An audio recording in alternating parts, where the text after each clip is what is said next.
Bismillahirrahmanirrahim. Alhamdulillah hamdan katsiran tayyiban mubarakan fihi kama yuhibbu rabbuna wa yarda. Wa asyhadu an la ilaha illallah wahdahu la syarika lah. Wa asyhadu anna Muhammadan abduhu wa rasuluh sallallahu alaihi wa ala alihi wa sallama tasliman katsira, amma ba'd. Ikhwani rahimani wa rahimakumullah, seperti yang telah kita sampaikan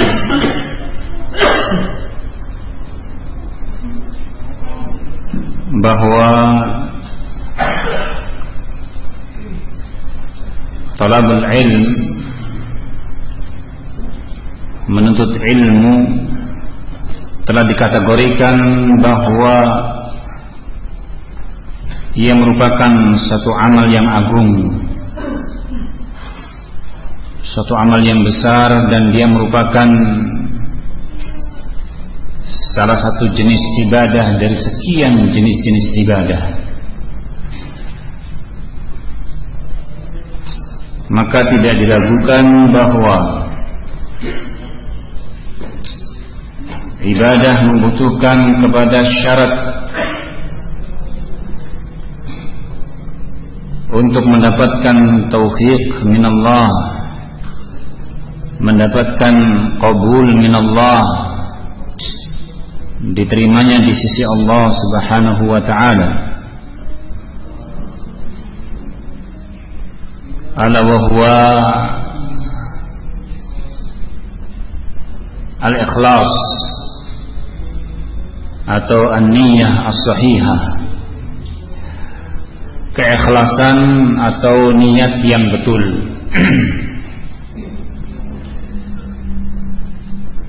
Dan perlu kita ketahui bahwa ilmu itu bukan hanya semata-mata menjadi wasilah. Ilmu itu pada sebagian bukan hanya semata-mata menjadi wasilah, perantara menuju kepada sesuatu, tapi kadang ilmu itu ada sebagian yang cabangnya muradun bidzatihi. Ada sebagian ilmu yang di situ jika dipelajari, jika seorang menuntut ilmu tersebut, itulah yang dimaksud.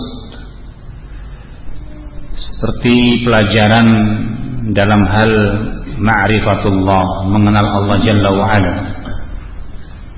Seperti pelajaran mengenal tauhid, seperti pelajaran mengenal asma wa sifat. Itu bukan perantara, tapi memang ilmu itulah yang menjadi tujuan agar seorang mengetahui tentang nama-nama dan sifat-sifat Allah Subhanahu wa ta'ala. Maka termasuk salah satu kesalahan kalau seorang memutlakkan, mendefinisikan secara umum bahwa yang namanya ilmu itu perantara. Jangan kemudian dijadikan sebagai ghayah, tujuan dan maksud. Ada memang sebagian ilmu yang menjadi perantara dan dia itu sebagai wasilah. Sebagai contoh ilmu bahasa Arab, kan begitu ya. Ilmu mengenal tentang tata bahasa Arab yang diistilahkan nahwu. Ilmu mengenal perubahan-perubahan kata yang diistilahkan mungkin ilmu sharh. Demikian pula dalam mustalah, mengenal istilah-istilah hadis. Apa itu hadis sahih, apa itu hadis dhaif. Mengenal tentang ilmu rijal, biografi, periwayat hadis. Itu perantara. Karena maksud dan tujuan adalah untuk mengenal mana hadis yang sahih, mana hadis yang dhaif. Yang dengan itu seseorang bisa mengambil pelajaran daripada pengetahuan yang dia peroleh bahwa hadis yang sahih jika di situ terkait dengan suatu amalan, maka hendaknya dikerjakan, kan demikian.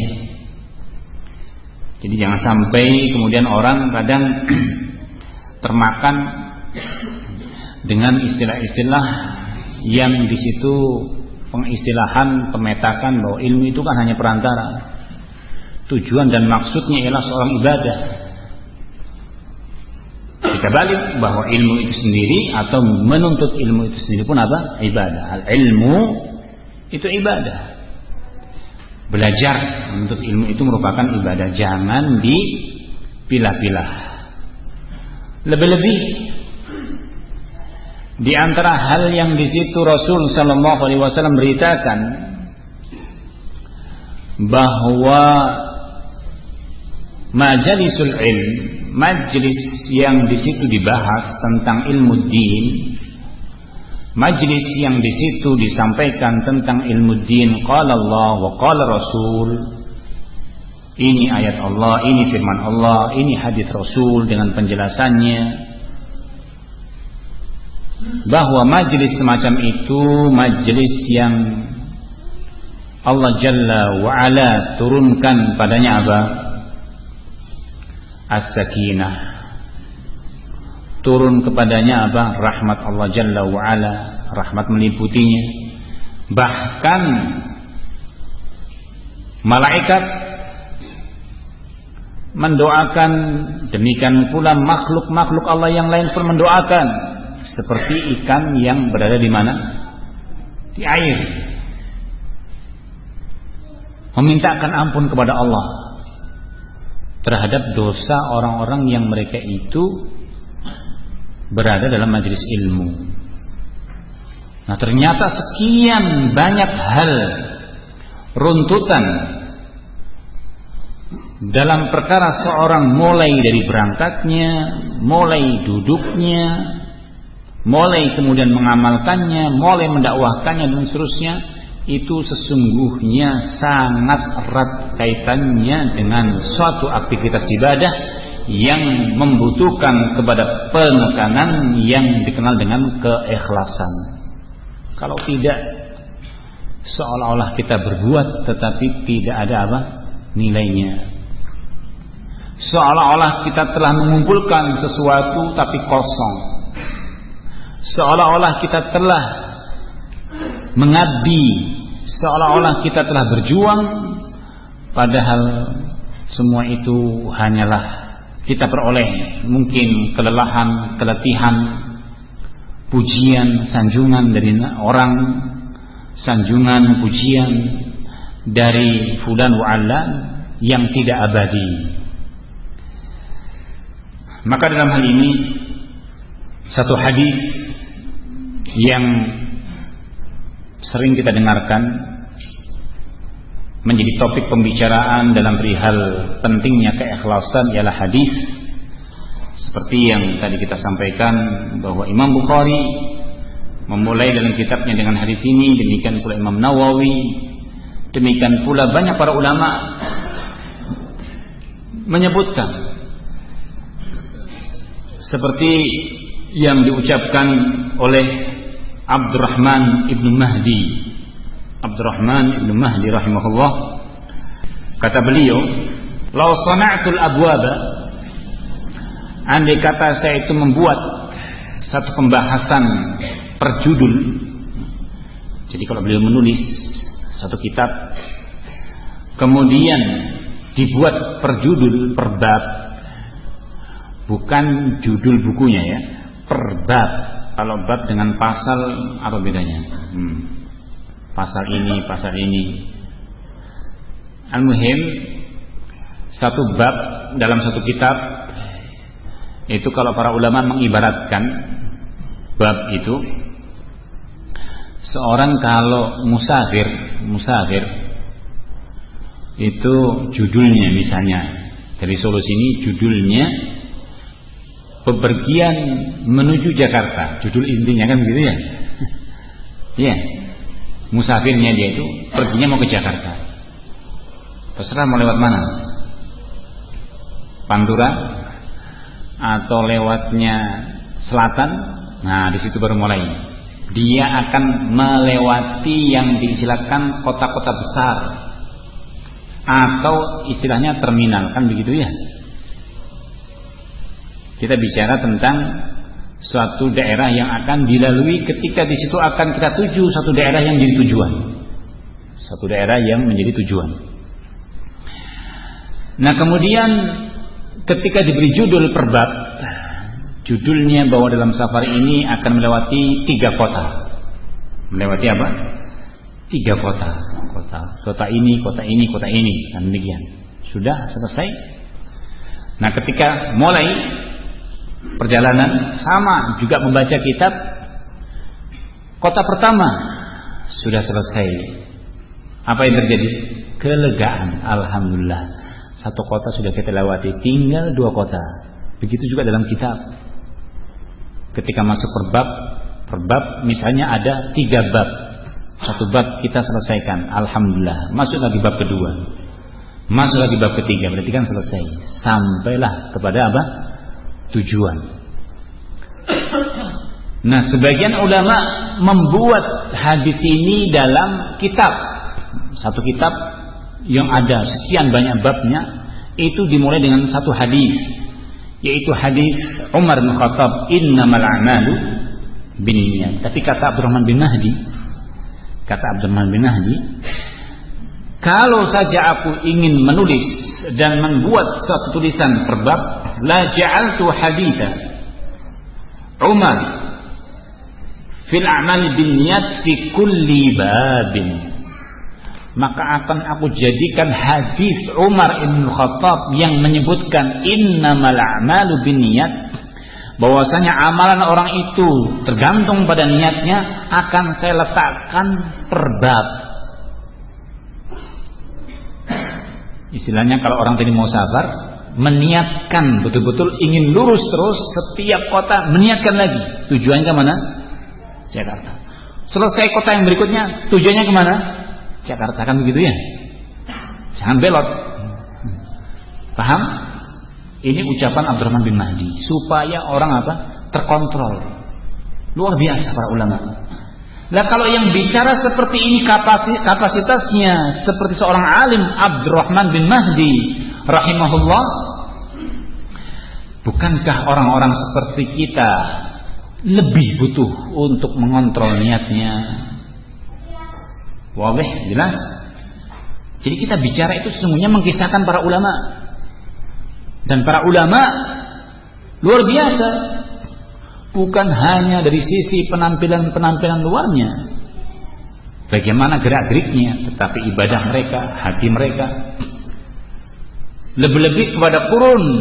Misalnya kita perhatikan para sahabat. Karena banyak orang kadang dalam memandang orang-orang dulu itu salah pandang. Sebagian memandang sahabat itu dengan pandangan yang rendah. Misalnya dengan mengatakan kehidupannya terbelakang, IQ-nya rendah, jumud dan sebagainya. Wal'iyadzubillah.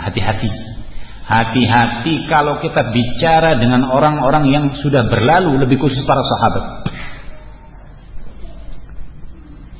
Anda memandang seolah-olah diri Anda itu berada pada posisi intelektual, pemikir, dan telah berbuat sesuatu, misalnya punya umat di belakangnya, punya pengikut banyak. Kalau kita lihat sekarang sahabat belum tentu semuanya jadi dai, tapi jangan Anda berpikir seperti itu. Maka Rasulullah sallallahu alaihi wasallam sebagaimana dalam hadis Abi Sa'id, la tasubbu ashabi, jangan sampai terucap sedikit pun celaan kepada sahabatku. La tasubbu ashabi, jangan mencela sahabatku. Sampai diulang-ulang. Lau anfaqa ahadukum dhahaban mithla Uhud. Nah, di situ barometernya. Andai kata salah seorang di antara kalian mampu menginfakkan, yang istilah infak itu kan kerelaan, kelegaan, tidak dalam keadaan keterpaksaan, diinfakkannya emas berat gunung Uhud. ma balagha mudda ahadihim wala nasifah. Sungguh kata beliau, belum menandingi apa yang mereka infakkan, walaupun dengan genggaman dua tangan atau satu genggaman saja yang mereka infakkan. Jauh. Demikian pula Rasulullah SAW menyebutkan tentang alamatu al-iman, tanda-tanda keimanan. Orang itu dikatakan imannya betul, orang itu dikatakan imannya baik, orang itu dikatakan imannya naik. Hubbul ansor, kalau dia cinta kepada orang Ansor. Ali bin Abi Thalib, lihat, seorang Ali bin Abi Thalib jadikan barometer. La yuhibbuni illa mu'min wa la yubghiduni illa munafiq. Tidaklah seorang yang mencintai kecuali dia mukmin, dan tidaklah seorang yang membenciku kecuali dia munafik. Lihat, antara mukmin dengan munafik itu kadang oleh Rasulullah SAW diukur dengan kepada siapa dia cinta dan kepada siapa benci. Boleh tidak kepada kita? Siapa yang cinta kepada saya dia mukmin, yang benci kepada saya apa? Munafik. Belum tentu ya akhi. Anda mungkin dibenci karena memang Anda yang pantas dibenci. Iya. Jangan demikian, karena belum ada barometer. Ya saya ini ustaz, saya ini ngajar, masa dibenci? Boleh, bisa saja. Karena namanya manusia, belum ada jaminan. Kadang suatu muamalah yang namanya manusia terus dalam kondisi meskipun ada padanya kelebihan keutamaan, kadang-kadang ada sesuatu sehingga kadang orang benci dengan dia. Jangan kemudian dikatakan orang yang benci sama ustaz itu berarti dia munafik. Jangan. Hal seperti itu perbedaan yang luar biasa di kalangan para sahabat. Maka inilah yang perlu kita perhatikan, dan sesungguhnya satu kelegaan, perkara yang membuat lapang dada kita, menyenangkan, menenteramkan, itu kalau kita terus senantiasa menengok tentang syiarus salaf. Bagaimana kehidupan para salafus soleh, bagaimana kehidupan para anbiya. Tumbuhkan motivasi dalam hidup itu dengan melihat mereka. Jangan tergiur dengan orang-orang yang sekarang. Jangan terpesona dengan kiprah orang-orang sekarang. Kadang kekagumannya sampai kelewatan ya. Yang benci dia berarti bukan salafi, yang cinta dia berarti salafi, kan begitu. Sampai kadang-kadang begitu ukurannya. Baik. Kemudian Abdurrahman bin Mahdi juga mengungkapkan ataupun menyatakan qala man arada an yusannifa kitaban, siapa saja yang dia itu berkeinginan untuk menulis satu tulisan dalam kitab, falyabda bihadis al-a'mal bin niyat, hendaknya dia memulai dengan hadis al-a'malu bin niyat. Amal itu betul-betul sangat tergantung pada niat seseorang. Hadis tersebut hadis yang diriwayatkan oleh Bukhari Muslim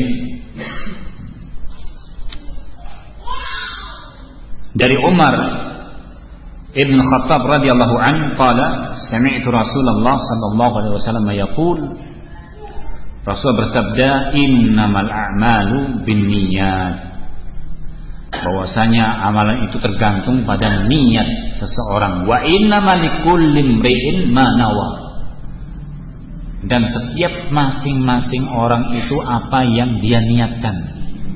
Masing-masing orang itu tergantung dengan apa yang dia niatkan. Faman kanat hijratuhu ila Allah wa rasulih, barang siapa yang ketika berhijrah, ini satu amalan yang agung. Hijrah itu satu amalan yang agung, dan hijrah itu ibadah karena waktu taat kepada Allah dan Rasulnya. Maka karena thalabul ilmi juga merupakan ibadah, perhatikan dalam perkara ini pula. Faman kanat hijratu ila Allah wa rasulih, barang siapa yang hijrahnya untuk Allah dan Rasulnya, fa hijratuhu ila Allah wa rasulih, maka pahalanya, kembalinya thawab wal jaza, balasan dan pemberian atas amal yang diperbuat itu juga minallah subhanahu wa ta'ala. Wa man kana hijratuhu lidunya yusibuha, tapi barang siapa yang hijrahnya itu ingin mendapatkan bagian dunia yang ingin dia peroleh, imra'atin yankihuha, ataupun karena ia menginginkan wanita yang ingin dia nikahi, fa hijratu ila ma hajara ilaih, maka hijrahnya sesuai dengan apa yang dia niatkan. Kemudian para ulama menyebutkan tentang perihal makna dalam hadis ini. Makna niyah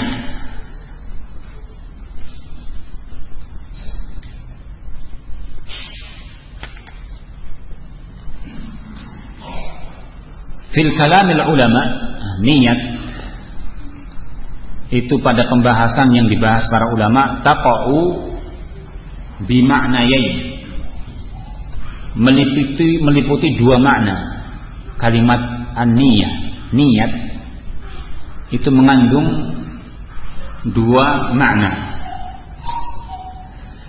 Ahaduhuma, salah satunya,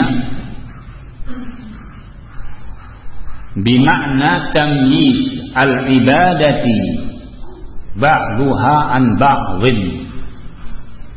Niat itu dimaknakan oleh para ulama dengan makna untuk membedakan antara satu ibadah dengan ibadah yang lain. Niat itu kadang dipakai untuk memaknai dalam rangka membedakan satu ibadah dengan ibadah yang lain. Misal seorang sholat itu kan banyak, ada yang bersifat wajib, ada yang bersifat sunnah. Nah, untuk membedakannya dengan apa? Misalnya orang sholat 2 rakaat, dia sholat wajib, dia sholat apa? Itu dengan niat.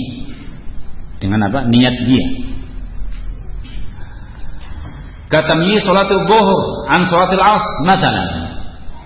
Misalnya orang untuk membedakan antara sholat zuhur yang 4 rakaat, asar pun 4 rakaat, yaitu dengan niatnya. Makanya tidak boleh kalau kemudian seorang mengatakan, loh, niat itu kan tidak boleh dilafadzkan. Ya betul. Tapi tidak boleh seorang ketika sholat zuhur dikatakan, kamu tadi sholat apa? Tidak tahu ya, cuma 4 rakaat saja. Sholat asar pun begitu, kamu tadi sholat apa? Tidak tahu ya, tadi saya hanya melaksanakan 4 rakaat saja. Tidak benar yang semacam ini. Karena sesungguhnya perihal ini an-niyah, kalau dikatakan dalam lughah, fil lughah, itu nau'un minal qasd wal iradah. Niat itu termasuk bagian atau jenis maksud dan tujuan. Termasuk dia itu merupakan jenis tujuan dan kehendak. Kemudian contoh yang lain, tamyiz baina siyam, siyam Ramadan wa siyam ghairihi. Misalnya orang mau berpuasa, ini dia puasa Ramadan atau puasa yang lain, misalnya puasa sunnah dan yang lainnya. Itu makna yang pertama. Yang kedua, makna yang kedua, bimakna tamyiz al-maqsud bil amal, untuk membedakan maksud dan tujuan ketika seorang beramal. Tujuannya apa? Maksudnya apa? Jadi tujuan dia dalam beribadah itu apa? Hal huwa Allahu wahdahu la syarikalah am ghairahu? Apakah maksud dan tujuan ibadah yang dia lakukan itu untuk Allah, yang dia tuju adalah untuk Allah, ataukah selainnya? Contoh sholat, dia bermaksud dan bertujuan, kalau mungkin anak-anak ya, kadang di situ muncul tujuannya supaya tidak dimarahi oleh apa? Orang tuanya. Atau kadang kita supaya tidak dikenal sebagai seorang yang meninggalkan sholat, atau seorang pamer supaya amalannya itu dilihat oleh orang bahwa begini yang dikatakan sholat yang baik hanya ingin dilihat manusia. Nah, dan itulah yang dikatakan wa hadhihi niyyah hiya allati yatakallam fiha al-arifun fi kutubihim fi kalamihim ala al-ikhlas. Dan itulah yang dibahas sesungguhnya oleh para ulama, pembahasan yang diistilahkan dengan ikhlas.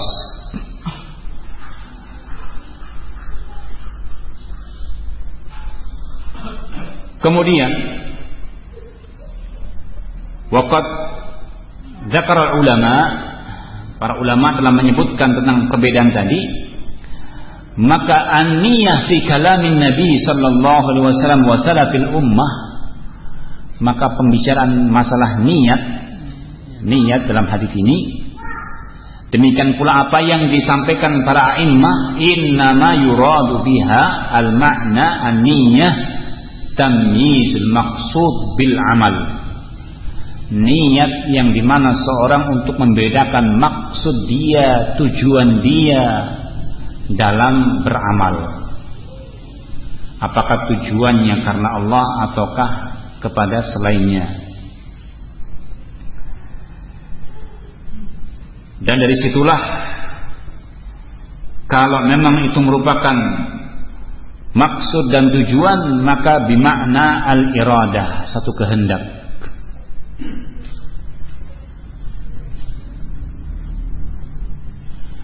Dan dari situ Al-Quran mentakbirkan dengan makna iradah, niat seseorang itu dengan iradatu al-insan, seperti yang tertera dalam surah Ali Imran ayat yang ke-152, minkum may yuridu dunya wa minkum may yuridul akhirah. Sebagian kalian ada yang meniatkan, berkehendak, bermaksud, mempunyai kehendak kepada tujuan hidup dunia, dan ada sebagian yang menghendaki kepada kehidupan akhirat.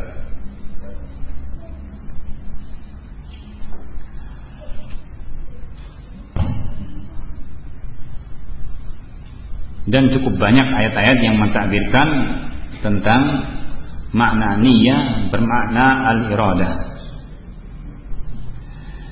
Kemudian ikhwanna barakallahu fikum, kembali bahwa perihal tentang pentingnya niat, yaitu berupa keikhlasan dalam beramal, terkhusus dalam thalabul ilm, yang hal ini mudah-mudahan menjadi sebab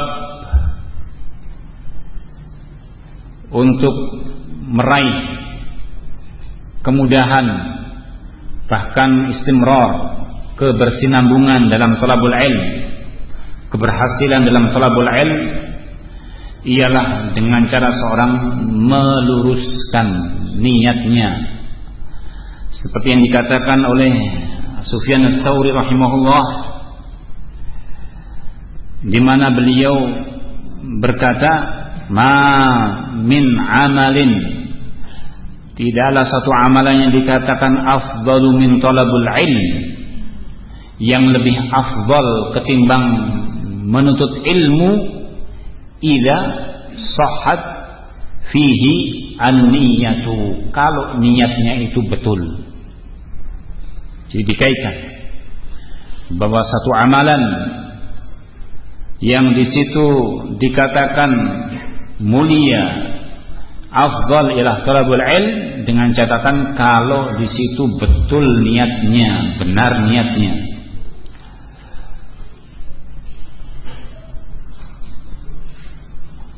Dan tentunya bagi kita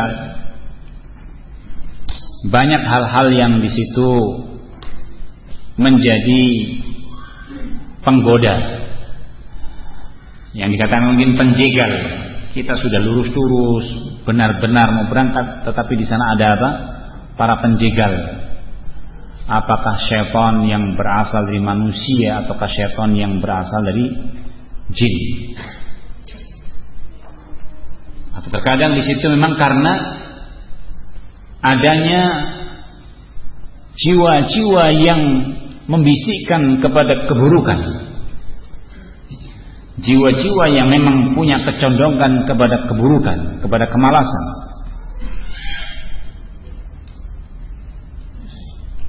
Dan hal ini sesungguhnya diakui, artinya masalah ini merupakan masalah yang tidak sepele, masalah besar, masalah yang berat. Diakui oleh para a'immah ad-din, sulitnya seseorang untuk menjaga masalah niat, menjaga keikhlasan.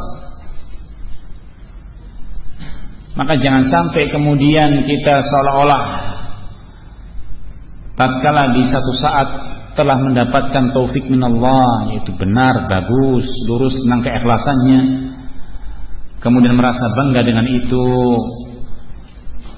dan lupa diri dengan waktu-waktu lain yang akan dia jalani. Oleh karenanya, karena thalabul ilm merupakan perkara ibadah dan pentingnya keikhlasan dalam perkara ini bukan sesuatu yang diragukan, maka senantiasa perkara yang harus kita kuatkan dalam diri kita ialah bermunajah kepada Allah Subhanahu wa taala, memohon kepada Allah Subhanahu wa taala, terlebih bahwasanya qulub bani Adam, hati manusia itu sebagaimana yang Rasul sallallahu alaihi wasallam beritakan dari Abdullah bin Amr bin As mimma rawahu Muslim, inna qulub bani Adam baina isbi'ain min asabi'ir rahman yusarrifu kaifa yasha. Sesungguhnya hati Bani Adam itu berada di antara dua jari dari jari jemarinya Allah Subhanahu wa taala, dan Allah mengaturnya, membolak-balikannya sekehendak Allah Subhanahu wa taala. Wa kana alaihi salatu wassalam, dan adalah Rasulullah sallallahu alaihi wasallam yukthir fi du'ai, beliau memperbanyak dalam doanya, Allahumma ya musarrifal qulub, Allahumma ya muqallibal qulub, sarrif qulubana atau tsabbit qulubana, palingkanlah atau tetapkanlah hati kami untuk senantiasa ala ta'atika atau ala ibadatik, senantiasa berada di atas ketaatanmu dan senantiasa berada di atas peribadahan kepadamu.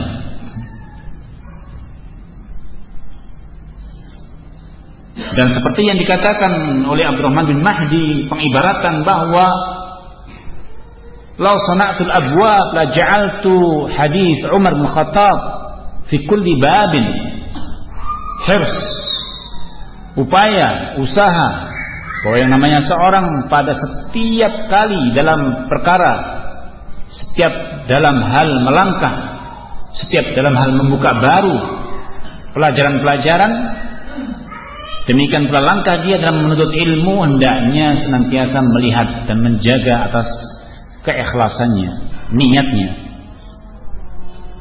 Dan hadits inilah yang sesungguhnya dijadikan sebagai tazkiran, peringatan bagi kita semua, sebagaimana para ulama menjadikannya sebagai bentuk peringatan mereka sampai mereka abadikan, mereka tulis di awal kitab, bahkan sebagiannya menginginkan untuk menulis di setiap bab, di setiap judul, di setiap bab yang akan dilewati dalam satu judul buku. Qanna barakallahu fikum. Kita kembali kepada hadis yang disebutkan tentang innamal a'malu binniyat. Para ulama menyebutkan tentang hadis ini dari sisi kedudukan dan keutamaannya.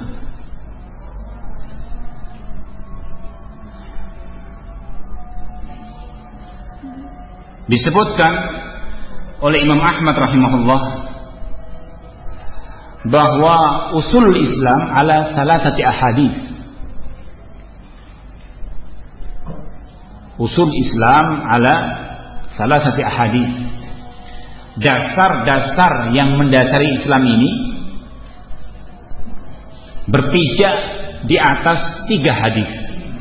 Berpijak di atas 3 hadis.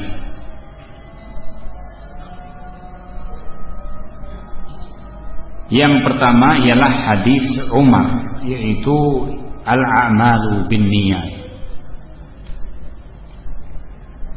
Yang kedua kata beliau hadis Aisyah, man ahdatsa fi amrina hadza falaysa minhu ma laysa minhu fa huwa raddun. Man ahdatsa fi amrina ma laysa minhu fa huwa raddun. Barang siapa yang membuat-buat dalam urusan kami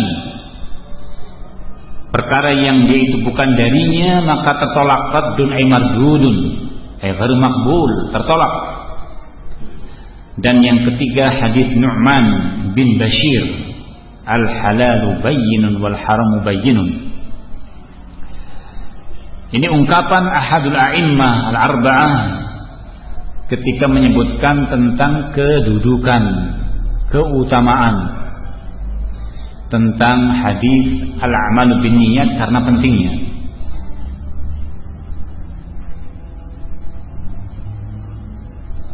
Demikian pula dinukil dari ucapan a'immatu ad-din yang lain, seperti yang diucapkan Al-Hakim rahimahullah menyebutkan dengan sanadnya,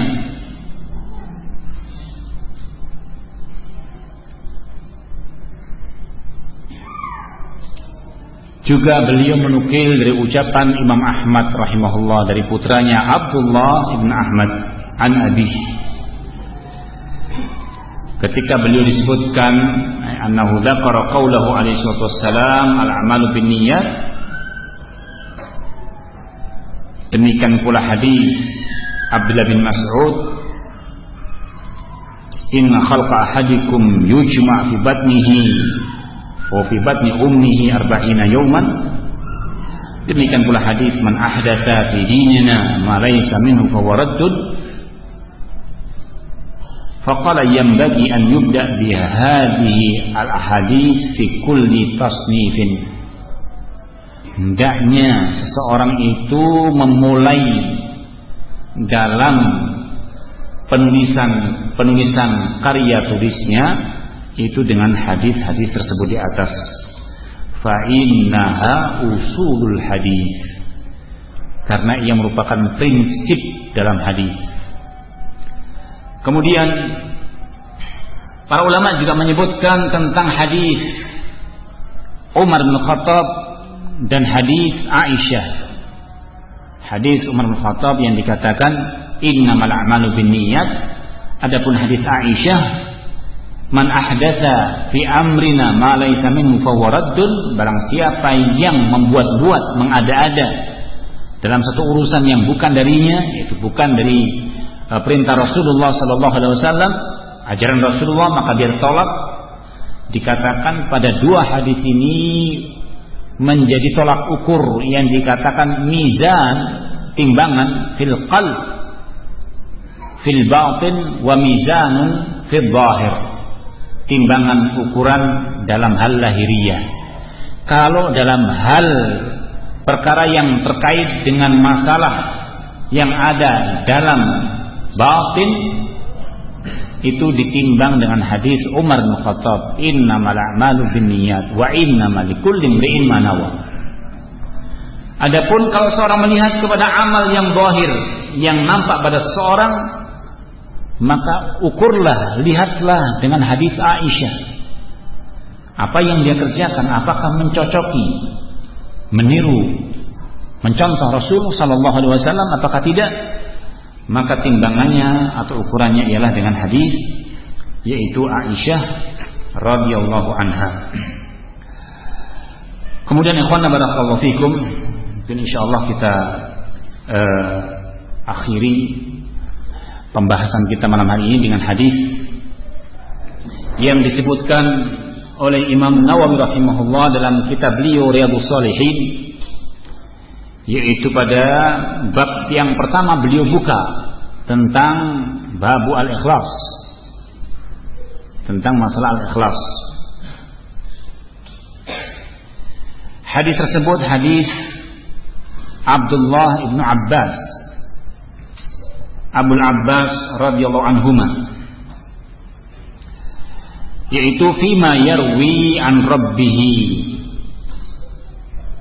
jalla wa ala atau tabaraka wa ta'ala, yang diistilahkan dengan hadis qudsi, Innallaha kataba al-hasanat was-sayyi'at. Allah Jalla wa Ala telah menetapkan kebaikan-kebaikan dan kejelekan-kejelekan. Allah Jalla wa Ala telah menetapkan hal-hal yang baik, perkara-perkara yang baik, hal-hal yang buruk, perkara-perkara yang buruk. Tsumma bayyana dzalik. Kemudian dijelaskan ketika ditetapkan hal yang baik dan ketika ditetapkan hal yang buruk. Faman hamma bihasanatin falam ya'malha. Barang siapa yang dia itu muncul satu keinginan, bukan hanya terbetik dalam benaknya, tapi sudah ada satu kekuatan yang menginginkan untuk berbuat, kemudian dia belum beramal, meniatkan yang kuat, kemudian dia belum beramal, belum melaksanakannya, kataballahu biha hasanatun kamilah. Maka Allah mencatat kepada orang tadi dengan satu kebaikan di sisi Allah, satu kebaikan yang sempurna. Allah Jalla wa'ala mencatat kepada orang tadi telah memiliki satu kebaikan yang sempurna. Wa in hamma biha fa'amilaha. Nah, kalau dia sudah ada keinginan yang kuat, kemudian dia mengamalkannya, punya niat, kemudian dia mengamalkannya, katabaha indahu asyru hasanat. Maka Allah Jalla wa'ala menetapkan dan menulisnya berpahala 10 kebaikan. Satu kebaikan yang dilakukan dengan niat yang betul itu akan dilipat gandakan 10 kebaikan.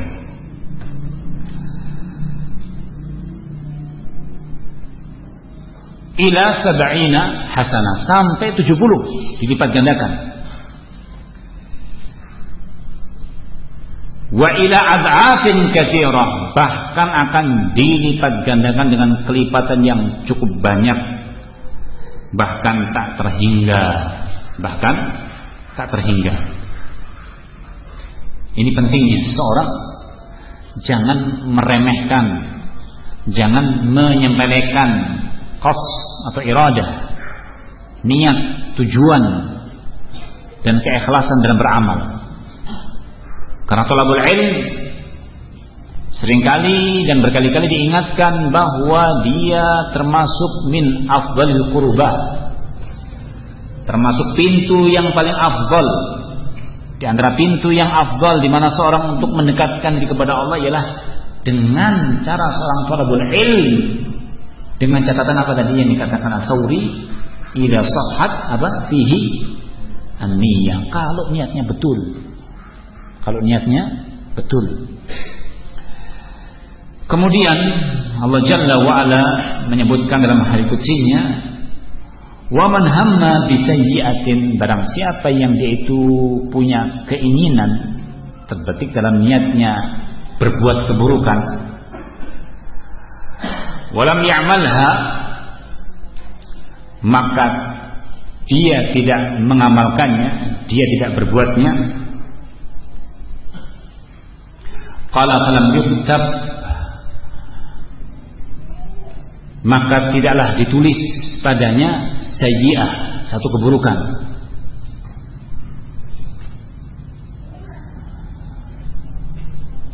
Demikian pula faman hamma bisayyi'atin fa'amilaha yuktab lahu sayyi'atun wahidah. Tapi barang siapa yang dia itu punya keinginan untuk berbuat jelek dan dia melakukannya, termasuk rahmat Allah, kasih sayang Allah Jalla wa'ala, Allah turunkan kepada hambanya. Ternyata ketika seorang berbuat satu kejelekan itu dicatat di sisi Allah dengan satu kesalahan dan tidak dilipat gandakan. Ikhwanna barakallahu fikum. Maka kelengkapan lafaz ini bukan bermakna kemudian kita tahawun, bermudah-mudah menggampangkan. Loh, kalau dosa itu kan, kalau kejelekan itu kan ditulisnya hanya satu kesalahan. Bukankah Allah Jalla wa'ala menyebutkan dalam hadis, dalam ayatnya ataupun dalam Al-Quran Karim, innal hasanat yudhibna sayyi'at, bahwa kebaikan-kebaikan itu akan menghapuskan dosa. Satu perbuatan baik seorang mengamalkannya dicatat, dilipat gandakan 10, kemudian sampai 70, bahkan sampai kelipatan yang tak terhingga. Teorinya, nah ini harus waspada, ini jangan sampai menggampangkan. Teorinya, berbuat satu kebaikan dengan 70 kali berbuat kesalahan kan sudah imbang. Betul tidak? Ya salah. Tidak betul demikian. Karena barang siapa yang menggampangkan dengan perkara-perkara yang buruk, hal-hal yang buruk, hal-hal yang jelek, kalau terus itu dia kerjakan dalam kondisi musir, na'udzubillah, kita berlindung kepada Allah Subhanahu wa taala. Karena dalam perkara idhabu as-sayyi'at, penghapus kebaikan terhadap keburukan itu, kepada orang-orang yang betul-betul yarju rahmatullah wa yakhafu iqabah, orang-orang yang dalam kondisi ibadahnya betul-betul mengharapkan rahmat Allah dan takut akan iqabnya, takut akan siksaannya, bukan yang kemudian menggampangkan jatuh dalam perkara kesalahan-kesalahan. Itu kan kecil, ini kan kecil, ini kan sepele. Bukankah dalam diri saya seharinya berapa kebaikan yang saya lakukan? Bukan hanya menghapus satu kesalahan yang saya perbuat, bahkan mungkin tidak kelihatan. Intabihu, hati-hati dalam perkara ini. Maka kalau kita ingin melihat bagaimana syiarus salaf, sebagaimana Anas bin Malik yang menggambarkan tentang bagaimana orang-orang yang di zaman beliau, kita tidak berbicara di zaman sekarang, di zaman beliau setelah meninggalnya Rasul sallallahu alaihi wasallam,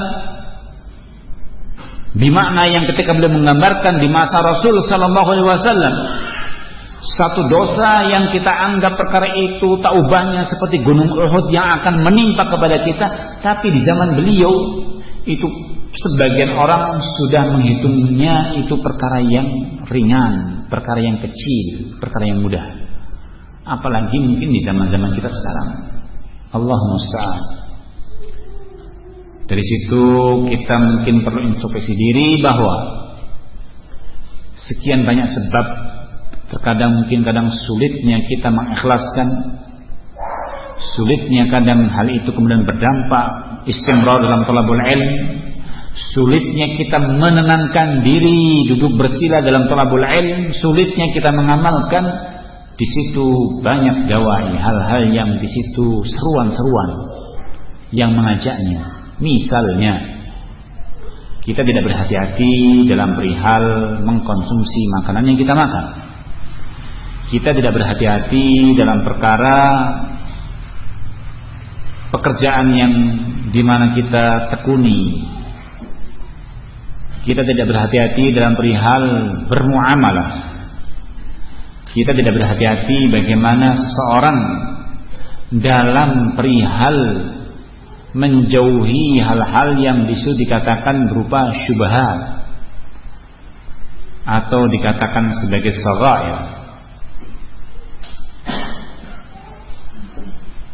Oleh karenanya, kalau kita mungkin berbicara kepada sekian banyak adillah, tentunya majal, kesempatan yang ada, sungguh kita sering dan menginginkan untuk mengulang-ulang dalam perkara ini, Tapi yang perlu kita perhatikan pula, marilah kita mencoba bagaimana dengan lingkungan yang sekarang kita terbentuk. Lingkungan yang sekarang kita terbentuk. Kenapa kita katakan lingkungan yang sekarang kita terbentuk? Mungkin lingkungan yang dahulu para ulama, sehingga menjadi orang-orang yang dikatakan jahabidah, tak ubahnya seperti gunung yang menjadi pasak bumi tentang kekuatan ilmunya. Luar biasa lingkungan yang ada pada waktu itu. Sementara kita dalam kondisi lingkungan begitu parahnya, kerusakan hampir tiap hari itu ingin menghampiri kita, hanya kita terlalu menggampangkan diri dalam memberikan tameng kepada diri kita. Berapa waktu yang kita luangkan untuk kemudian kita bisa thalabul ilm? Itu pun seperti yang tadi, kadang kita peroleh, kadang dengan keterpaksaan, kadang dengan perkara di situ niat-niat yang sesungguhnya tidak lurus. Allahumma musta'an. Akhwana barakallahu fikum.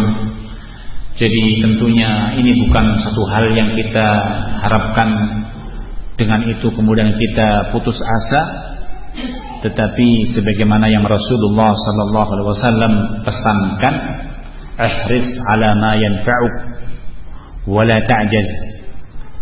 Hendaknya seorang berantusias kepada sesuatu yang bermanfaat baginya dan jangan putus asa. Apa yang dia bisa perbuat. Misal, seorang thalibul ilm kadang mendapati betapa sulitnya, ibaratnya otaknya itu kadang error, dipakai ngafal nggak masuk-masuk ya. Nah itu perlu koreksi tentang apa yang terjadi sekarang. Mungkin pekerjaannya terlalu menyibukkan, jadi antara hitungan pekerjaan dengan apa yang dihafal itu lebih banyak yang mau dihitung. Ya, bagaimana Anda memasukkan? Ibnu Qayyim rahimahullah menggambarkan tentang perihal qalbu, hati itu yang kita kenal, atau qalbu mungkin kalau terjemahkan kita jantung ya, yang kita kenal bahwasanya sesungguhnya pikiran kita, karena kenapa di situ sulitnya menangkap suatu, sulitnya kita menelaah suatu, kadang sudah banyak dimasuki pengaruh-pengaruh yang bersifat luar, yang bukan kaitannya dengan ilmu. Nah itu ibaratnya seperti WA. Ibaratnya kita punya gelas, ibaratnya kita punya botol. Botol kita masuki sekian banyak perkara-perkara barang yang di situ tidak semestinya kita masukkan, terus kita tiba-tiba ingin memasukkan sesuatu yang semestinya kita masukkan, misalnya air. Kita masuki pasir dulu, kita masuki berbagai macam benda padat, akhirnya tertutup. Akhirnya air tumpah terus, tidak bisa masuk. Sama, mari kita berikan ifraq. Kita berikan kekosongan pada diri kita dalam rangka untuk menyambut ya, mau'izah, menyambut ilmu. Dan itu pun membutuhkan kepada juhud, kesungguhan,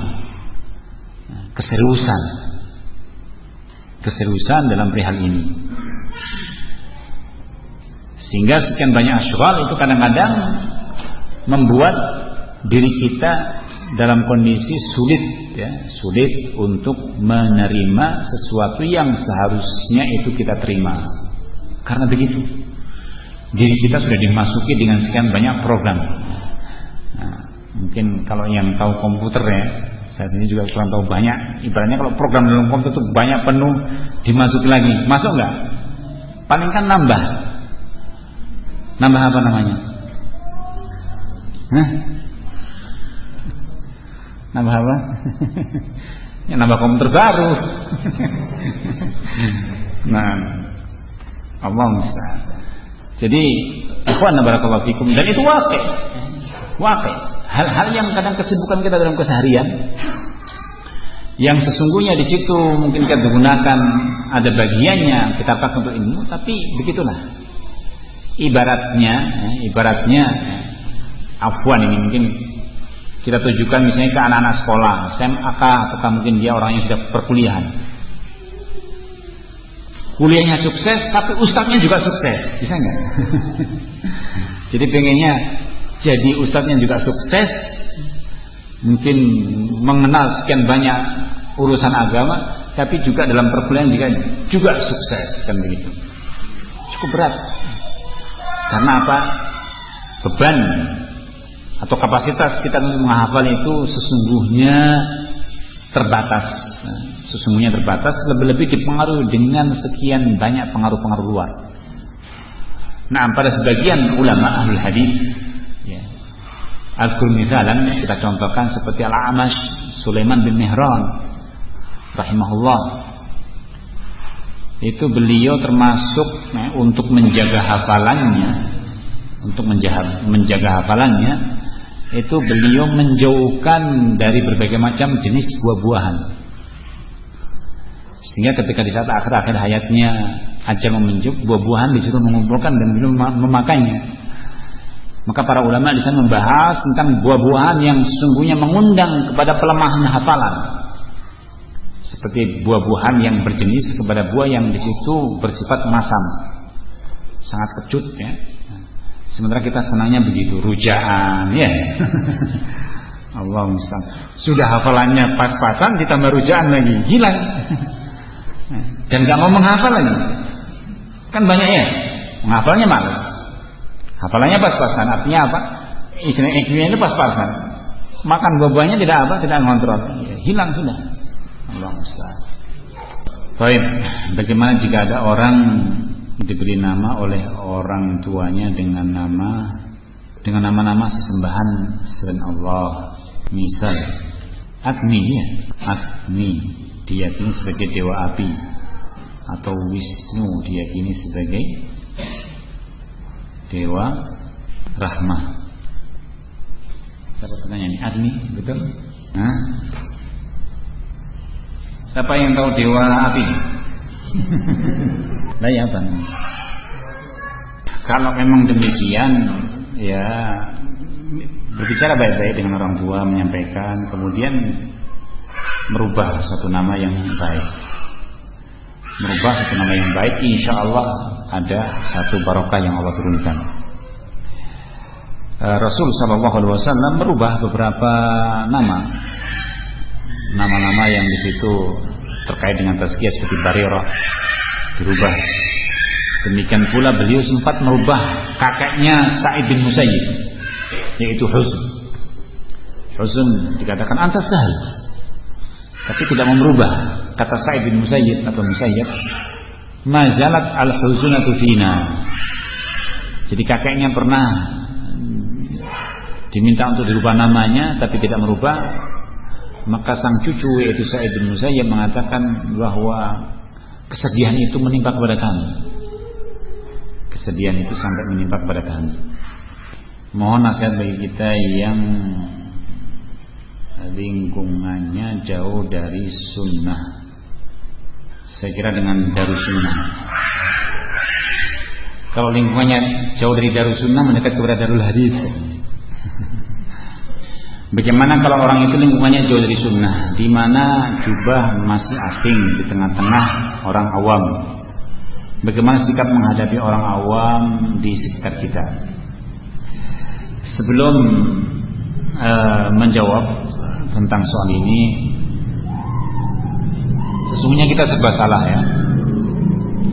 Dalam artian, pertama pengistilahan ini, istilah awam, ya memang demikian asal muasalnya awam. Tapi sesungguhnya dengan bahasa-bahasa seperti ini kadang membuat suatu suasana yang sesungguhnya kurang harmonis. Misalnya, kamu anaknya orang awam ya? Bapak awam ya? Waduh, ini anak-anak kita sudah begitu. Bapak awam ya? Bapak punya televisi ya? Bapak anaknya, bapak nggak pakai jenggot ya? Wah, anak-anak kita, masya Allah, aktifnya dengan awam ini. Jadi gimana? Bahasa yang pas apa? Membahasakan orang-orang yang sebenarnya ya memang istilah awam. Tapi kadang istilah ini kadang kurang lega. Karena ini juga mewabah hampir satu daerah yang di situ pondok, kemudian di sekitarnya itu adalah kampung, itu terkesan pondok itu orang-orang yang dikatakan Ahlussunnah Salafi, artinya bukan orang awam, tapi yang di sekitar itu orang-orang awam. Baik, sehingga mungkin kita berusaha untuk mencari satu nama yang lebih tepat ya, yang lebih menyenangkan, lebih melegakan. Adapun terkait dengan kondisi kita tinggal di daerah yang di situ jauh misalnya dari sunnah, dan kita memang siap tinggal di situ dan tidak dalam kondisi misalnya mendapatkan tekanan-tekanan yang berarti dan kita masih bertahan, itu sungguhnya kalau kita bisa bertahan, kemuliaannya luar biasa. Syekh Al-Albani rahimahullah itu ditanya dengan makna bahwa tinggalnya seorang di tengah-tengah masyarakat ketimbang dia menyendiri di tengah-tengah di situ lingkungan yang dalam artian dipenuhi dengan dunia talabul ilmi, kalau seorang yang betul-betul telah memiliki ilmu lebih afdal tinggal di tengah-tengah masyarakat ketimbang dia ghurba, ketimbang dia menyendiri atau seolah-olah berada di lingkungan yang terus berada pada kebaikan. Tapi hendaknya seorang rahimahullah imra'an ya'rifu qadra nafsihi, tapi hendaknya seorang mengingat juga, semoga Allah merahmati kepada seorang yang tahu tentang kadar dirinya. Kalau memang dalam kondisi sulit mempertahankan sunnah yang dimana dia telah ketahui, maka lebih baik seorang bergabung di tempat-tempat lingkungan yang baik. Karena pada kenyataannya ya ibaratnya berangkat belajar tahu sunnah, diterapkan sehari 2 hari, luntur lagi, mengulang lagi, luntur lagi, mengulang lagi, diselisih lagi, mengulang lagi, dirusak lagi. Nah, andai kata seorang bisa mengetahui tentang kadar dirinya, bisa bermasyarakat, bisa mewarnai, masya Allah. Mandala alal khair kafa'ilih. Seorang yang memberi petunjuk pada satu kebaikan dan dicontoh dan ditiru orang lain itu seperti orang yang melakukannya dalam sisi pahala. Kalau itu betul-betul seorang memiliki tanda-tanda seperti itu. Kalau tidak, maka bergabung. Karena khawatir dengan keadaan semacam ini bisa membuat seorang terpuruk keadaannya. Baik. Sebagian ikhwah menulis tentang nasihat misalnya seorang umi, ibunya yang di situ saat ini belum memungkinkan untuk belajar di pondok terkait dengan tema kajian yang ada seperti ini, atau kepada kami yang saat ini belum memungkinkan untuk belajar di pondok.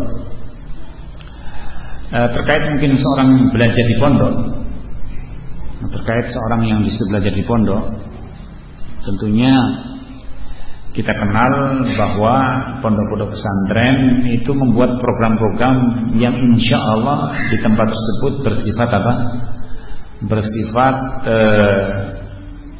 ada jenjang-jenjang yang memang teratur bentuknya, memiliki program-program yang penuh dengan keteraturan, sangat beratur. Berbeda kalau mungkin kita hanya mengandalkan halaqah-halaqah di luar. Nah, bagaimana dengan yang semacam ini? Ya berusaha senantiasa mohon kepada Allah taufik minallah agar dimudahkan, dan juga berusaha untuk menghadapi berbagai macam tantangan yang akan dihadapi. Karena manusia tentunya akan menghadapi berbagai macam cobaan dan tantangan. Semakin seorang itu dalam menghadapi tantangan sabar, dan semakin dia itu dalam menghadapi tantangan kemudian mengharapkan keridhaan, keikhlasan, dan mengharapkan pahala dari Allah, maka akan semakin besar pahalanya, dan bisa saja semua itu akan bisa menjadi perubahan yang besar baik pada diri maupun keluarganya.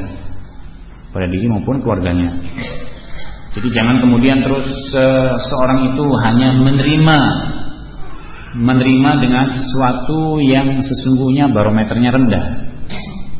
Tapi hendaknya seorang itu punya keinginan-keinginan yang tinggi, walaupun tidak diistilahkan kepada yang muluk-muluk berlebihan. Tetap hendaknya seorang melihat sesuai dengan kadar dan kemampuan yang ada. Ada yang menanyakan tentang Syekh Mukbil rahimahullah. Ya, dulu kita ke sana tuh di awal-awal tahun 94 ya. Dan Masya Allah beliau menanamkan akhlak yang sangat mulia. Demikian pula kesabaran dalam menghadapi kehidupan. Adapun zaman sekarang ya, berita-berita yang terakhir yang kita peroleh ya, keadaannya mereda. Terus ada sebagian bagaimana kalau kita belajar ke sana. Wallah alam, pemerintah saja meminta agar yang di sana pulang. Pemerintah itu menghimbau agar yang di sana pulang.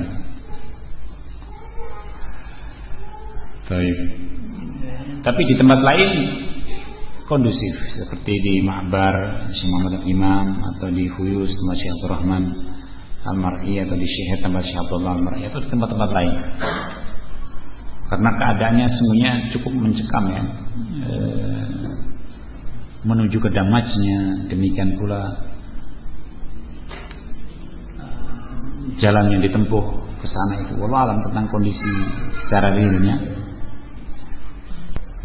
Apakah mencela cicak karena karena menjatuhkan kotoran pada pakaian atau tempat sholat termasuk hal yang dilarang? Mazamul cicak. Apa dosanya cicak ya? Sampai Anda mencelanya. Cicak sampai dicela itu kenapa? Kok sampai dicela? Dia tidak punya dosa. Daripada Anda khawatir nanti kan kalau gampang ya, biasanya kan ibaratnya kalau bahasa kita kan latah ya, menggampangkan dalam mencela. Mulai seringnya mencela cicak, nanti lebih besar lagi. Ada misalnya kuda lewat, kemudian tiba-tiba mungkin kotorannya mengenai, dicelalah kuda tadi. Datang di dekat sapi, sapinya buang kotoran kena dia, dicela dia. Sebenarnya lisan kemudian menggampangkan mencela itu juga tidak baik. Seorang muslim bukan la'an, bukan seorang yang gampang melaknat, mencela. Apalagi hewan dirahmati. Tapi boleh dibunuh ya cicak ini. Walaupun merahmati hewan, tapi cicak itu boleh dibunuh. Seperti dalam hadis yang sahih tentang mi'atu hasanah, 100 kebaikan. Ini sudah diingatkan sama panitia jam berapa? Baik. Wah, ini mungkin panjang ini. Masalah sururiyah, apakah masih ditahdir? Lu apa dicabut tahdirannya? Hah?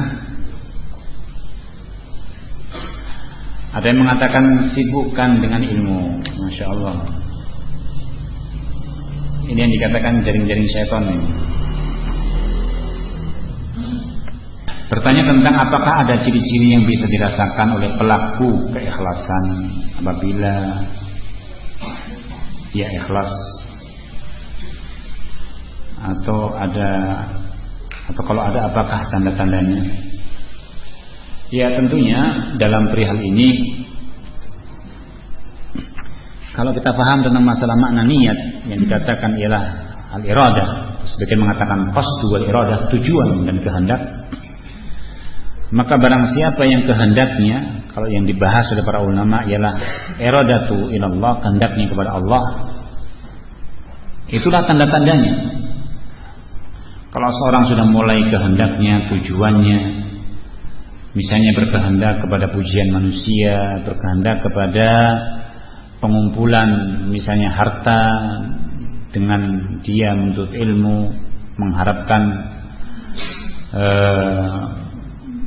bagian dunia, pujian manusia, sanjungan dan sebagainya, tanda-tanda terjadi khalal, yaitu hal yang di situ rusak pada niatnya. Nah, dan masing-masing orang melihat dan hendaknya senantiasa mewaspadai tentang perihal ini. Meskipun Imam Ahmad ditanya tentang perihal tanda-tanda keikhlasan dalam thalabul ilm, itu yang zahir di antaranya ialah kalau nampak pada orang tadi ialah raf'ul jahalah an nafsihi wa an ghairihi. Kalau dilihat bahwa dalam belajarnya itu nampak pada dirinya berusaha untuk mengangkat kebodohan-kebodohan yang ada pada dirinya, bermakna apa? Bermakna bahwa seorang ketika belajar kemudian dia amalkan, dia mengamalkannya. Seorang tidak tahu tentang sesuatu, terangkatlah ketidaktahuan yang ada pada dirinya, digantilah satu pengetahuan yang kemudian dia beramal. Kemudian dia apa? Beramal.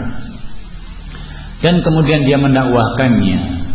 Secara zahir itulah diantaranya ada pada seorang itu tanda-tanda di mana keikhlasan dalam thalabul ilmi. Tapi kalau kemudian seseorang dalam menuntut ilmu belajar dengan tidak belajar sama saja keadaannya, tidak mengalami perubahan, bermakna apa? Setelah belajar tidak diambil manfaatnya,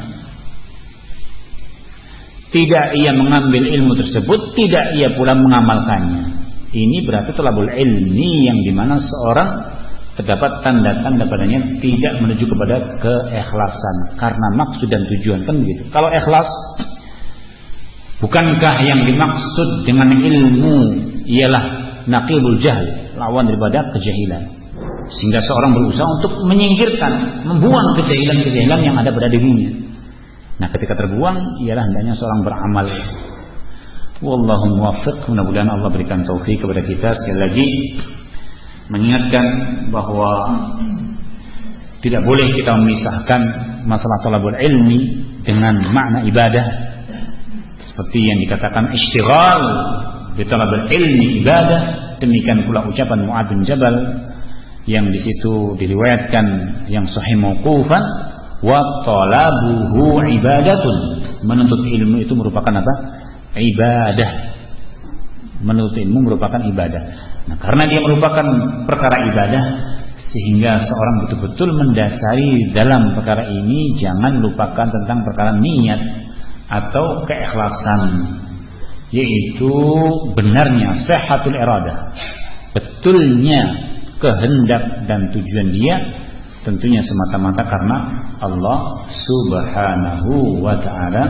Mudah-mudahan apa yang kita sampaikan pada kesempatan kali ini bisa bermanfaat kepada kita semua. Ada perkara-perkara yang sesungguhnya jika itu merupakan kesalahan adalah satu keterbatasan dari saya pribadi, dan jika ada suatu manfaat semata-mata taufik min Allah Subhanahu wa ta'ala. Nas'alullah lana wa lakum at-taufiq wal hidayah was-sadad. وجزاكم الله خير على استماعكم وبارك الله فيكم. سبحانك اللهم وبحمدك أشهد أن لا إله إلا أنت أستغفرك وأتوب إليك. وصلى الله على نبينا محمد وعلى آله وصحبه وسلم. وآخر دعوانا أن الحمد لله رب العالمين. والسلام عليكم ورحمة الله وبركاته.